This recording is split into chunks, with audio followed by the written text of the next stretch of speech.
What's up, Bears fans? I'm back again with the Bears news. Hope all of you guys are having a good Monday. If you're at work, if you're at school, wherever you are, hope you guys are having a good start to your week. But I got some Bears news for all of you guys, and it is some pretty juicy stuff because Matt Nagy actually called out Cody Parkey recently. And it's pretty surprising what he said because Matt Nagy, if you guys know, like he does not call anybody out at all. He has been the most, nicest coach pretty much. He's always defended his players. He's never taken shots at anybody in front of the media. He's never, said anything bad about anyone. He's always deflected blame on himself. So seeing him take a shot at Cody Parkey, that really means something. So this is what Matt Nagy had to say about Cody Parkey. So he met with the media with Ryan Pace this morning, and pretty much what he said was that this is quote right here. We always talk about a we and not a me thing. We win as a team and we lose as a team. I didn't think it was a very we thing. So, if you guys didn't know, Matt Nagy here is talking about Cody Parkey's appearance on the Today Show, which, if you guys didn't know about that, Cody Parkey, after he, failed to make the kick with us, a couple days later, he went on the Today Show to talk about his experience missing that kick and pretty much, a bunch of BS like that. I did not like it one bit. I know a lot of Bears fans didn't like it one bit at all because it seemed like he was being very selfish right there. Just pretty much cashing in on his failure.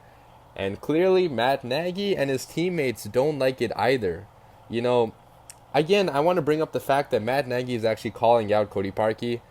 Like, that's very, very significant. Matt Nagy, again, he has not called out anybody on this team. So for him to call out Cody Parkey in this way, pretty much saying that Cody Parkey, he did a very selfish thing here, I think that doesn't fare well for Cody Parkey's time in Chicago. I don't think he has much time remaining in Chicago after this went down. So Ryan Pace actually also talked about Cody Parkey and his future in Chicago in front of the media today. And pretty much what he says about the kicker position was that position is an emphasis for us. We understand that we need to get better, referring to the kicker position here. And I want to kind of analyze what Ryan Pace is saying here also. And by saying that we need to get better and not that we need to be better, I think that signals that he wants to make a change at the kicker position. If you guys have been following Ryan Pace throughout the last couple of years, whenever he says that we need to get better at something, that almost always means that he's going to replace people at that position. Last year with the wide receivers, he said that we need to get better. A couple of years ago with the quarterback, he said that we need to get better. Both times he replaced people at that position. So I think this really means that Ryan Pace and Matt Nagy, they're serious about replacing Cody Parkey, and that's kind of a big shock to me because both Matt Nagy and Ryan Pace and all of his teammates, they were defending Cody Parkey, non-stop after the game, and they were fully, supportive of him.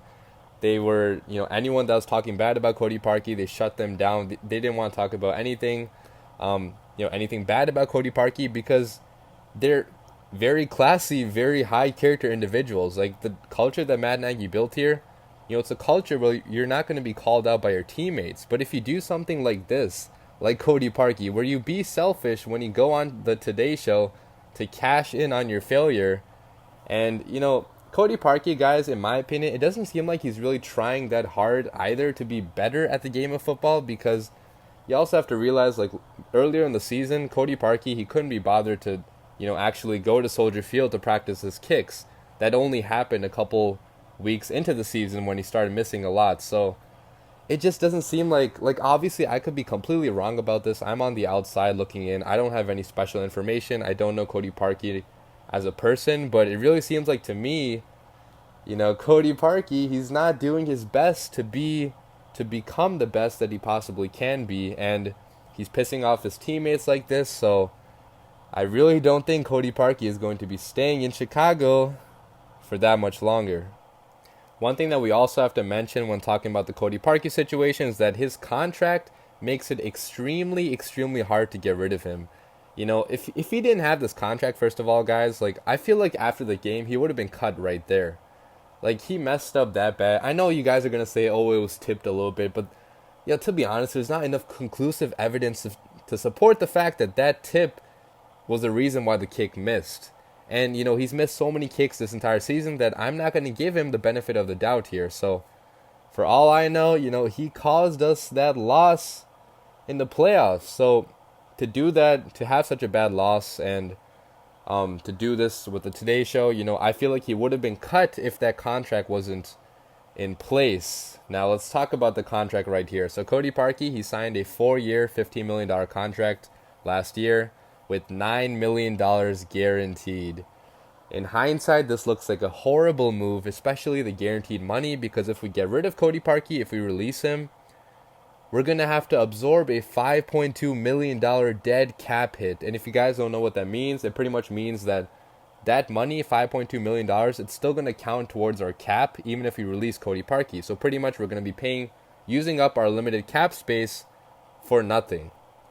Now that might be a necessary thing to do, because if Cody Parkey continues to be horrible, if he continues to piss off his teammates, if our team has lost all trust in him, then it's gonna sadly be something that we have to do, even if it means sacrificing somewhere else, which really sucks because, the Bears, even though we're not, completely hurting for cap space after the Khalil Mack contract, re-signing Goldman, we still have to re-sign Amos, we have to re-sign Callahan if possible, so we're gonna have to sacrifice somewhere if we want to get, like a Robbie Gould, which I would love for Robbie Gould to come back to Chicago. It would be an absolute dream. He only missed one kick last year, the entire season. So Robbie Gould would be an absolute dream to get back, but I just don't know if it's possible, because Robbie Gould is probably going to demand, $4 million at least, because, that's what his performance requires from last year. So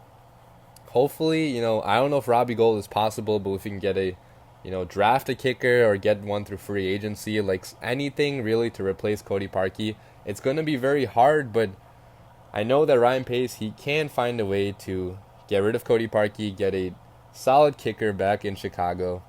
But I don't know. Let's see what happens with that. Cody Parkey, after your biggest failure, your teammates supported you, your coaches supported you, but you still had to go out and be a little bit selfish. And for that, it seems like you might be out of a job pretty soon. I wish you the best of luck, but please don't be back in Chicago next year. Subscribe for more Bears highlights and news, and I'll catch you guys later.